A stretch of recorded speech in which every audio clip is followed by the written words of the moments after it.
The troops of the Queen's Royal Hussars have received a royal visit from their Colonel-in-Chief, the Duke of Edinburgh. As well as presenting the regiment with their operational medals, he also awarded the Elizabeth Cross to the parents of Corporal Jack Stanley, who died after being injured in Afghanistan. Laura Hawkins was there. As the Duke of Edinburgh arrived, the troops were in position and waiting for their regimental photograph. 42 officers and 249 soldiers then marched onto the parade square in front of their loved ones. Prince Philip was here at Athlone Barracks only 10 months ago to see the regiment before they went on tour to Afghanistan. But today he's back, and he's back to thank the troops and to present them with their Afghan medals.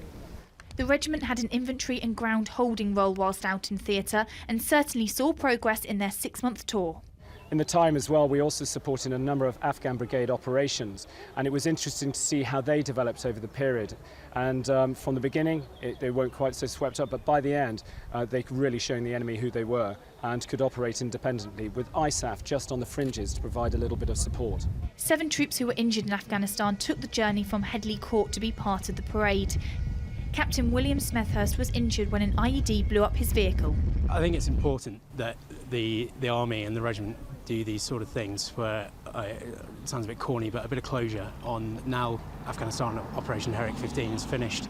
It feels really great, really special as well, because obviously when Will got injured, it was such a shock and it was quite a hard time. But coming back here, I suppose for me as well, it's kind of like closure.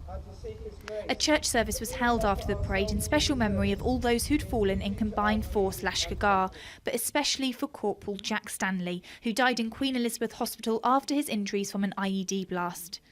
His parents and family came over for the parade, where the Duke of Edinburgh presented them with the Elizabeth Cross.